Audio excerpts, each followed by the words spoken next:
नमस्कार, आप देख रहे हैं अपना उत्तर प्रदेश। मैं हूं आपके साथ सचिन चौहान। दिल्ली विधानसभा चुनाव में बम्पर जीत के बाद बीजेपी ने मिल्कीपुर उपचुनाव में भी बाजी मारी है, जहां पर बीजेपी के विजयी उम्मीदवार चंद्रभानु पासवान ने 61,000 वोटों से सपा प्रत्याशी अजीत प्रसाद को करारी मात दी है। जिसके बाद राज्य के अलग अलग जगहों पर लोगों ने धूमधाम के साथ जश्न मनाया। तस्वीरें आपके सामने हैं। आतिशबाजी के साथ साथ बीजेपी नेताओं ने एक दूसरे को लड्डू बांटे, खुशी मनाई। बीजेपी की बेहतरीन जीत पर कई दिग्गजों ने अपनी प्रतिक्रिया भी दी है। क्या कुछ उन्होंने कहा, एक बार सुन लेते हैं। ऐसे ही उत्तर प्रदेश के अंदर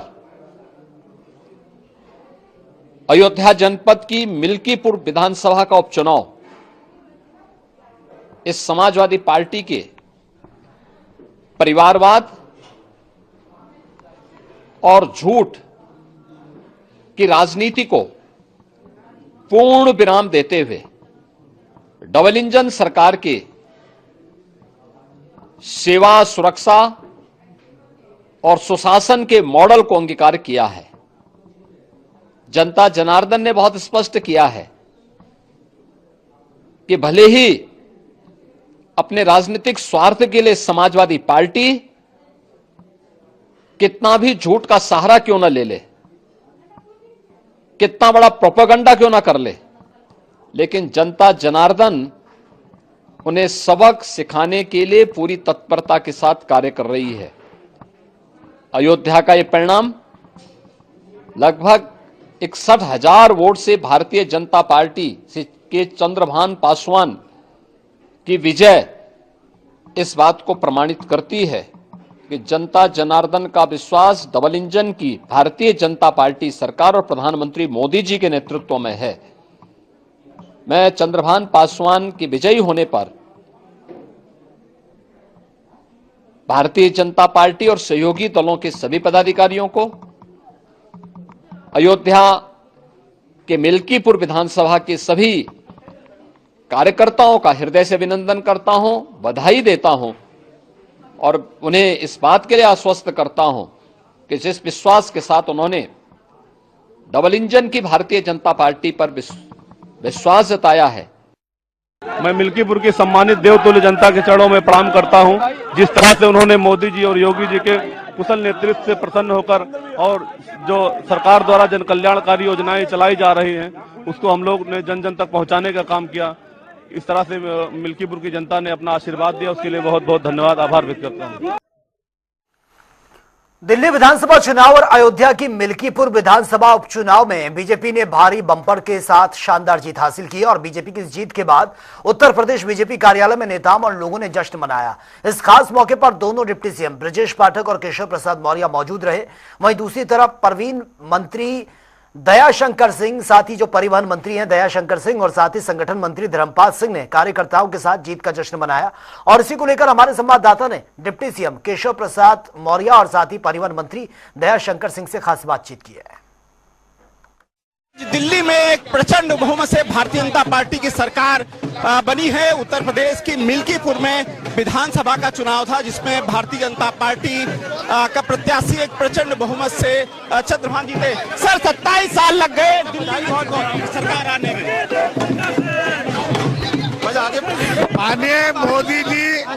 माननीय मोदी जी के नेतृत्व में दिल्ली की जनता ने केजरीवाल के झूठ को, जो केजरीवाल ने दिल्ली की जनता को ठगने का काम किया, तो दिल्ली की जनता ने मोदी जी के नेतृत्व में भारतीय जनता पार्टी के प्रचंड बहुमत की सरकार बनाई।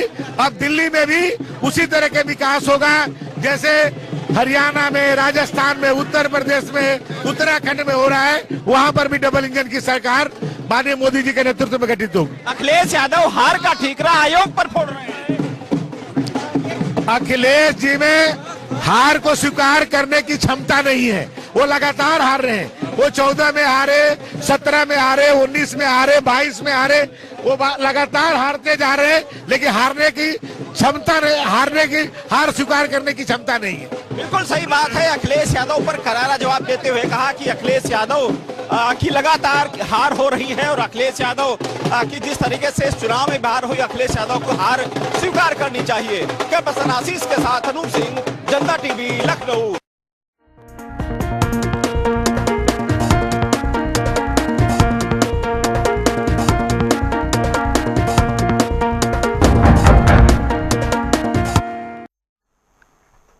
चलिए आगे बढ़ते हैं। दिल्ली चुनाव में बीजेपी की बम्पर जीत के बाद प्रदेश में विभिन्न स्थानों पर बीजेपी कार्यकर्ताओं ने जश्न मनाया है और इस दौरान एक दूसरे को मिठाइयां बांटी गई है। मौके पर ये खुशी की तस्वीरें देखने को मिली और सीएम धामी भी, पुष्कर सिंह धामी, वो भी नजर आए काफी खुश और उन्होंने कहा कि दिल्ली की जनता की ये जीत है। जनता ने डबल इंजन की सरकार पर भरोसा जताया है। भारतीय जनता पार्टी का स्वर्णिम युग चल रहा है। अभी जितने भी चुनाव हुए, चाहे हरियाणा चुनाव हुआ, चाहे महाराष्ट्र चुनाव हुआ, यूपी का उपचुनाव है, तो उत्तराखंड में नगर निगम का चुनाव है, दिल्ली में भी हमने फतेह हासिल की है। 22 साल बाद वहाँ पे सरकार बनाई है। आप नरेंद्र मोदी जी की नेतृत्व में भारतीय जनता पार्टी परचम लहरा रही है। जिनका कहना था कि मोदी का जादू अब खत्म हो गया है, उनको अब वो अपनी सीट तक नहीं बचा पाए। जनता का बहुत बहुत आभार व्यक्त करते हैं। हमारे यशस्वी प्रधानमंत्री श्रीमान नरेंद्र मोदी जी की जो गारंटी थी, जो उनके काम करने की शैली है, जनता के बीच हमेशा रहना, जनहित उनके लिए सर्वोपरि है। जनता का विश्वास हमेशा जीतते रहे। दिल्ली की जनता ने भी इसमें मोदी जी को विश्वास करके दिल्ली में भाजपा को अपार सफलता दिलाई। इसलिए हम दिल्ली की जनता का कोटि आभार और धन्यवाद करते हैं। और साथ में यूपी में अयोध्या की जो मिल्कीपुर सीट जीती है, उसके लिए योगी जी का भी बहुत आभार और वहाँ की जनता का धन्यवाद है। जहाँ तक नरेंद्र मोदी का जादू चलने का सवाल है, नरेंद्र मोदी जी का जादू तो पूरे विश्व में चल रहा है। अब पूरा विश्व उनका लोहा मान रहा है और दिल्ली की जनता ने भी उनको सर आंखों पर बिठाया है। और मैं दिल्ली की जनता को बहुत कोटि कोटि धन्यवाद करता हूं कि उन्होंने बहुत लंबे अंतराल के बाद आज भाजपा को सत्ता सौंपी है। तो निश्चित ही इसके परिणाम अच्छे उनको मिलेंगे, एक अच्छी स्वच्छ सरकार मिलेगी और जो लोग बहुत बड़ी डींगे हाँक रहे थे वो खुद ही हार गए हैं। दिल्ली के 70 विधानसभा सीट में भाजपा ने ऐतिहासिक जीत दर्ज की है। वहीं 27 साल बाद भाजपा को मिली ऐतिहासिक जीत के बाद देहरादून प्रदेश कार्यालय में देखें किस प्रकार से जश्न का माहौल है। मुख्यमंत्री पुष्कर सिंह धामी की गाड़ी वहां खड़ी है। पुष्कर सिंह धामी भी आ गए। वहीं धामी के आगमन से पहले पटाखों की बौछार से उनका स्वागत किया गया। वहीं मैं आपको बताना चाह रहा हूँ कि यदि बात करें दिल्ली विधानसभा चुनाव की, तो विधानसभा चुनाव में, दिल्ली के विधानसभा चुनाव में भाजपा ने कई 48 सीट जीत दर्ज की है। और वहीं यदि बात करें आम आदमी पार्टी की, तो आम आदमी पार्टी ने 22 सीटों पर जीत दर्ज किया है। वहीं पूर्व सीएम और पार्टी सुप्रीमो अरविंद केजरीवाल ने, आम आदमी पार्टी के अरविंद केजरीवाल अपनी सीट तक नहीं बचा पाए। वहीं पार्टी के बड़े नेताओं में यदि बात करें तो मुख्यमंत्री आतिशी ही अपनी सीट जो कालका जी से बचाने में कामयाब रही। वहीं जौनपुरा से पूर्व डिप्टी सीएम मनीष सिसोदिया को भी हार का सामना करना पड़ा। आपको मैं बता दूं कि दिल्ली विधानसभा सीट में यदि बात करें तो चुनाव में करीब 60.5% मतदान हुआ था और चुनाव में कुल 699 उम्मीदवार मैदान में उतरे थे। वहीं आप देख सकते हैं किस प्रकार से मुख्यमंत्री पुष्कर सिंह धामी यहाँ पर जा रहे हैं और लोग इनसे मुलाकात कर रहे हैं, इनको बधाई दे रहे हैं। लखनऊ के डालीगंज स्थित मुमताज पीजी कॉलेज ने अपने गोल्डन जुबली के अवसर पर शैक्षणिक सम्मेलन का आयोजन किया। इस कार्यक्रम में दिल्ली के पूर्व राज्यपाल नजीब जंग, साथ ही एएमयू के पूर्व कुलपति जनरल जमीरुद्दीन शाह सहित कई दिग्गज भी इसमें शामिल हुए। इस अवसर पर छात्र छात्राओं को शिक्षा में आगे बढ़ने के महत्वपूर्ण टिप्स दिए गए हैं, जिसके बाद हमारे संवाददाता ने एआईएम के ज्वाइंट सेक्रेटरी बिलाल नूरानी से खास बातचीत भी की है। साथ अंजुमन इस्लाहुल मुस्लिमीन के जनरल सेक्रेटरी बिलाल नूरानी साहब हैं। सर, आज बड़ा जलसा था, कई लोग आपको दिखाई दिए इस कार्यक्रम में। मकसद क्या रहा, बातचीत क्या हुई? देखिए, ये अंजुमन इस्लाहुल मुस्लिमीन 100 साल पुरानी तंजीम है, बल्कि 108 साल हो गए और मुमताज़ डिग्री कॉलेज के क़याम को 50 साल हो गए। तो हम अपना गोल्डन जुबली सेलिब्रेट कर रहे हैं, जिसके तहत ये तमाम आज एजुकेशन कॉन्फ्रेंस थी। 18 तारीख को पयाम इंसानियत कॉन्फ्रेंस है और जाफ़र साहब के इस्तेहसाल की वजह से उसको मुलतवी कर दिया गया था और 23 को ऑल इंडिया मुशायरा है और ये सब चीज़ें अथरनबी साहब की क़यादत में हो रही हैं। उनके मैनेजर बनने के बाद से ये हालात एकदम तब्दील हुए हैं और जो हमारा मकसद था मुमताज़ साहब का कि हम तालीम को फ़रोग़ दें, उसको उन्होंने आगे बढ़ाने का काम किया है। मुमताज़ डिग्री कॉलेज में आज कई सेक्शन खुल गए, कई ऐसे शोबे खुल गए जो इससे पहले नहीं थे। आज हम पोस्ट ग्रेजुएट की भी तालीम दे रहे हैं। आज हमारे यहाँ ईडो का सेंटर खुल गया जिसमें महमूद अख्तर साहब की बड़ी काविशें रही हैं। इसी तरह से हम ये जो आज कॉन्फ्रेंस हुई है, ये लखनऊ की तारीख़ी कॉन्फ्रेंस इस मायनों में है कि इसमें कुरैशी साहब जो साबिक इलेक्शन कमिश्नर रहे हैं, ज़मीरुद्दीन शाह साहब जो अलीगढ़ के वाइस चांसलर रहे हैं, नजीब जंग साहब जो जामिया के वाइस चांसलर के साथ गवर्नर भी दिल्ली के रहे हैं, और बड़ी बड़ी शख्सियतें, हाफिज़ कर्नाटकी, ये सब लोगों का इतना खूबसूरत गुलदस्ता आज जो मुमताज़ कॉलेज में बना, ये इससे पहले कभी नहीं बना। और आज उन्होंने तालीम को फ़रोग़ देने के लिए अपने पूरे ताउन का भी यकीन दिलाया है। ईडो सेंटर का क़याम हो गया है, और ये एक बहुत अपने आप में एक अलग चीज़ है कि जो इतना बड़ा प्रोग्राम लखनऊ में हुआ। वैसे मैं देख रहा था बातचीत में वहाँ पर आप लोगों की कि यहाँ पर टेक्निकल एजुकेशन को लेकर भी बातचीत हो रही थी कि आगे टेक्निकल एजुकेशन भी शुरू कराई जाए। इसके अलावा जो बच्चे हैं वो यहाँ से जब पढ़ के निकले तो उनको नौकरियाँ आसानी से मिल सकें, तो कई आज बातचीत के देखिए, जब अच्छे आपको ऑफर्स मिलेंगे तो प्लेसमेंट भी मिलेंगे। ये हमारी प्लानिंग है कि हम यहाँ पे यूपीएससी की भी तैयारी करवाएं और कोचिंग करवाएं आईएएस आईपीएस के लिए। इसके लिए भी कोशिश हैं, और नबी साहब इस सिलसिले में मुसलसल बातचीत कर रहे हैं और अफसरान से भी रब्ता कर रहे हैं, और इंशाअल्लाह उम्मीद है कि हम जल्दी ये कोचिंगें भी शुरू करा देंगे। हमारी तो ख्वाहिश है कि हम एक नर्सिंग कॉलेज और एक मेडिकल कॉलेज का भी क़याम करें, और अगर हालात साजगार रहे तो इंशाअल्लाह बहुत जल्द उस तरफ भी हम लोग। बहुत शुक्रिया हमसे बात करने के लिए। देखिए, बिलाल नूरानी साहब हैं, जनरल सेक्रेटरी हैं इस तंजीम के। फिलहाल उनका कहना है कि आज कई बड़ी शख्सियत इस जमीन पर उतरी थी और कई तरह के यहाँ पर बातचीत के बाद आने वाले समय में मुमताज़ को और आगे बढ़ाने के लिए भी यहाँ पर चर्चा हुई है। कैमरा पर्सन रियाज के साथ तौक़ीर किदवई, जनता टीवी, लखनऊ। और खबर गाजीपुर से, जहां पर अंतर्राष्ट्रीय हिंदू परिषद के अध्यक्ष डॉक्टर प्रवीण तोगड़िया ने हिंदुओं की घटती जनसंख्या को लेकर बड़ा बयान दिया। आपको बता दें कि प्रवीण तोगड़िया ने कहा कि कुंभ में हमने संकल्प लिया कि देश के 1 लाख गांव और शहरों में मंगलवार और शनिवार को लोगों को एकत्रित कर हनुमान चालीसा का पाठ पढ़ाया जाएगा। साथ ही उन्होंने हिंदुओं को 3 बच्चे पैदा करने का नारा भी दिया है और कहा कि 3 बच्चे हिंदू सच्चे। उन्होंने आगे कहा कि हिंदुओं के तीसरे बच्चे के लिए आर्थिक सहायता दी जाएगी।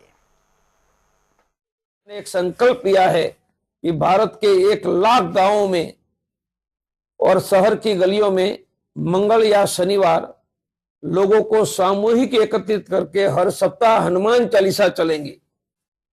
हमने दूसरी बात भी की है, 3 बच्चे हिंदू सच्चे, 3 बच्चे हिंदू सच्चे अभियान हम पूरे देश में चलाने जा रहे हैं। तो चलिए अब एक नजर तमाम खबरों पर ताबड़तोड़ अंदाज में। बलिया में हुआ भीषण सड़क हादसा, दीवार से टकरा गई अनियंत्रित कार। हादसे में कार सवार एक युवक की मौत की खबर, 2 लोग घायल। पीलीभीत में संदिग्ध परिस्थितियों में लगी आग, घटना में 4 झोपड़ियां जलकर पूरी तरह से राख। सूचना पर पहुंची फायर ब्रिगेड की गाड़ियां बमुश्किल आग को कंट्रोल किया। फतेहपुर में बग्गी में बैठा कार 92 साल की मां को महाकुंभ ले जा रहा है 65 साल का बेटा। मुजफ्फरनगर के रहने वाले हैं कलयुग के श्रवण कुमार, युवाओं को मातृशक्ति का संदेश दे रहे हैं। लखीमपुर में दिखी है दबंगों की दबंगई, अस्पताल के सामने मरीज की पिटाई, वीडियो सोशल मीडिया पर वायरल। बुलंदशहर के बुंदेलखंड एक्सप्रेसवे पर भीषण सड़क हादसा, मिनी बस की ट्रक से टक्कर, मौके पर 2 की मौत, 11 घायल। चंदौली में बिजली विभाग की लापरवाही सामने आई, 11,000 के वोल्टेज हाई टेंशन तार की चपेट में आया युवक, मौके पर ही मौत। कानपुर में चोरों ने विद्युत लाइन को बनाया निशाना, 110 गांव को जोड़ने वाली विद्युत लाइन के खंभे तोड़कर तार चोरी करते हुए फरार। महोबा में खुशी के माहौल में मातम छा गया, भतीजी की शादी में चाचा की मौत, खेत में सिंचाई के दौरान ठंड से हुई 45 साल के किसान की मौत। शराबस्ती निवासी कैदी ने किया आत्महत्या का प्रयास, जेल में बंद कैदी ने धारदार ब्लेड से काटी अपनी गर्दन, प्रशासन ने बंदी को अस्पताल में एडमिट करवाया। शाहजहांपुर में पंजाब से लखनऊ जा रहे ट्रक में आग लगी, अचानक से आग लगने से हड़कंप मच गया। सूचना पर पहुंची दमकल की गाड़ियां बमुश्किल आग को कंट्रोल किया। कासगंज में नहीं थम रहा है फायरिंग की घटनाएं, डांस के दौरान युवक ने अवैध तमंचे से फायरिंग कर दी, गोली लगने से युवक की मौके पर मौत। कुशीनगर से हैरान कर देने वाला मामला सामने आया, बेटे ने की पिता की निर्मम हत्या, मौके पर पहुंची पुलिस ने आरोपी को हिरासत में लिया। मैनपुरी में खड़ी कार बन गई आग का गोला, टायर बदलते समय शॉर्ट सर्किट से आग लग गई, दमकल की गाड़ियां मौके पर पहुंची, आग को कंट्रोल किया। एटा में पुलिस को मिली है बड़ी सफलता, 3 दिन पहले बरामद हुए शव की घटना का खुलासा, पत्नी ने करवाई थी पति की हत्या। बदायूं में युवाओं ने मचाया हंगामा, जान जोखिम में डालकर सड़क पार कर स्टंट किया, सोशल मीडिया पर वीडियो वायरल। बांदा में चोरों की हौसले बुलंद है, देर रात चोरी की घटना को अंजाम दिया, मामले की जांच में जुटी है पुलिस। कन्नौज में जल शक्ति मंत्री ने कुंभ हादसे को लेकर विपक्षों पर निशाना साधा। कहा सपा कांग्रेस का इतिहास है, आज तक ये धर्म के विरोधी रहे। आगरा के साइबर सेल के यह हाईटेक इसको कर दिया गया। हर थाने से एक पुलिस कर्मी होगा तैनात। साइबर ठगी से लोगों को जागरूक करने का भी अभियान चलाया जाएगा। एटा में नहीं थम रहा है तेज रफ्तार का कहर। अनियंत्रित कैंटर की टक्कर से मैजिक टेम्पू की स्विफ्ट कार से टक्कर हो चुकी है और कार सवार मां बेटी और ऑटो सवार 2 लोग गंभीर रूप से घायल। कन्नौज में हुई चोरी वाले गैंग का भंडाफोड़। पुलिस ने गिरोह के 3 सदस्यों को गिरफ्तार किया। फतेहपुर में टीबी मुक्त भारत का दिखा सकारात्मक परिणाम। जिले के 27 ग्राम पंचायत टीबी मुक्त। कौशाम्बी में टोल प्लाजा के कारण लगा है 3 किलोमीटर लंबा जाम। वाहनों की कतार में ज्यादातर लोग महाकुंभ में शामिल होने के लिए जा रहे हैं। रूट डायवर्जन पर काम कर रहा है प्रशासन। कौशाम्बी में तैनात लेखपाल अफसर पर दलित की जमीन कब्जाने का आरोप। पीड़ित ने न्याय की गुहार लगाई। सुल्तानपुर एक्सप्रेस वे पर अज्ञात वाहन से डीसीएम की टक्कर। हादसे में 3 लोगों की मौत। मामले की जांच में जुटी है पुलिस। आगरा में बीजेपी की जीत को लेकर कार्यकर्ताओं में जश्न है। कार्यकर्ताओं ने योगी मोदी जिंदाबाद के नारे लगाए। मैनपुरी में कैबिनेट मंत्री ने दिया बीजेपी की जीत का बयान। मिल्कीपुर की जनता को बहुत बहुत धन्यवाद। 27 सालों के बाद बीजेपी बनी है इंडिपेंडेंट सरकार। फिरोजाबाद में युवक ने की आत्महत्या। पत्नी से मामूली कहासुनी को लेकर यह कदम उठाया। पुलिस ने शव को कब्जे में लिया। कन्नौज में थाना समाधान दिवस में डीएम और एसपी ने सुनी शिकायतें। कई फरियादियों की समस्या का मौके पर ही समाधान। हाथरस के थाना सासनी में थाना दिवस का आयोजन किया गया। डीएम और एसपी ने सुनी लोगों की समस्या। आगरा में दबंगों ने लाचार युवक को बेरहमी से पीटा। जमीनी मामले के चलते एसएचओ से की बदतमीजी। सोशल मीडिया पर वीडियो वायरल। महोबा में फिर हुआ सड़क हादसा। तेज रफ्तार पिकअप वाहन ने बाइक सवार को टक्कर मार दी। हादसे में 2 लोग गंभीर रूप से घायल, हॉस्पिटलाइज। आगरा में पुलिस को मिली है बड़ी सफलता। अपहरण की धमकी और ये मांगने के लिए बड़ा खुलासा कर दिया। पुलिस ने आरोपी को गिरफ्तार किया।